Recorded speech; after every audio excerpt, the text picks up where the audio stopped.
নমস্কার বন্ধুরা, beauties cooking চ্যানেলটিতে আপনাদের সবাইকে জানাই স্বাগত। আজ আমি করছি পোনা মাছের তরকারি। তার জন্য এখানে আমি পোনা মাছগুলোকে ভালো করে কেটে ধুয়ে পরিষ্কার করে এর মধ্যে হাফ চা চামচ লবণ, হাফ চা চামচ হলুদ গুঁড়ো দিয়ে ভালো করে ম্যারিনেট করে রেখে দেবো। এখানে কিন্তু একটা তেলাপিয়া মাছও আছে। তো মাছগুলো আমার ম্যারিনেট করা হয়ে গেছে। এবার একটা কড়াইতে তেল দিয়ে তেলটা ভালোভাবে গরম হলে মাছগুলো আমি কিন্তু ভেজে নেব। মাছগুলো এভাবে উল্টে পাল্টে ভালো করে ভেজে নিতে হবে। মাছগুলো ভেজে নেওয়া হয়ে গেছে।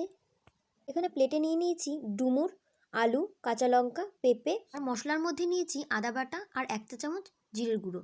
এবার যে কড়াইতে আমি মাছ ভেজেছিলাম সেই একই কড়াইতে পরিমাণ অনুযায়ী তেল দিয়ে তেলটা একটু গরম হলে এর মধ্যে দিয়ে দিয়েছি 1 চামচ গোটা জিরে। তারপর সমস্ত সবজিগুলো আমি এর মধ্যে দিয়ে দেবো। আর ডুমুরের ভেতরে যে বীজগুলো ছিল সেগুলো কিন্তু আমি আগেই ছাড়িয়ে নিয়েছিলাম।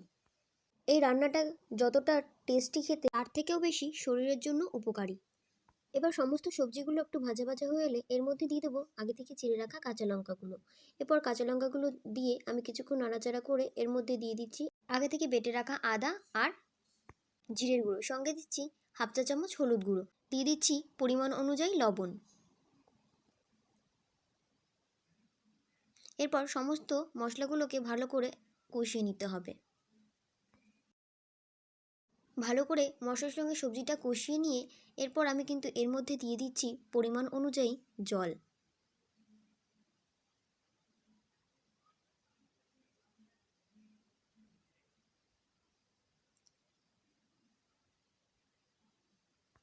পরিমাণ অনুযায়ী জল দিয়ে আবারও একটু ভালো করে নাড়াচাড়া করে নিয়ে আমি কিন্তু এটা কিছুক্ষণের জন্য ঢাকা দিয়ে রেখে দেবো। তরকারিটা কিছুক্ষণ ফোটানোর জন্য আমি কিন্তু ঢাকা দিয়ে দিচ্ছি। কিছুক্ষণ পর ঢাকাটা খুলে দেখে নিচ্ছি।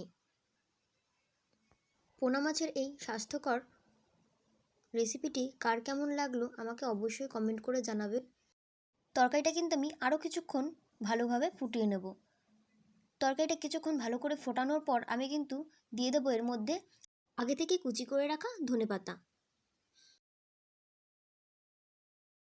তারপর এর মধ্যে দিয়ে দেব ভেজে রাখা মাছগুলো। মাছগুলো দিয়ে ঝোলটা আমি আবারও কিছুক্ষণের জন্য ফুটিয়ে নেব। ঝোল আমার একদম রেডি এবার নামানোর জন্য। পোনা মাছের এই রেসিপিটি আপনাদের ভালো লাগলে অবশ্যই লাইক, শেয়ার, সাবস্ক্রাইব করে পাশে থাকা বেল আইকনটি প্রেস করে রাখবেন, যাতে আমার ভিডিওর নোটিফিকেশন সবার আগে আপনার কাছে পৌঁছে যেতে পারে। আমার এই পোনা মাছের রেসিপিটি সম্পূর্ণ দেখার জন্য অনেক অনেক ধন্যবাদ জানাই আমার সকল বন্ধুদের। আবার দেখা হবে পরের একটি রেসিপির সঙ্গে।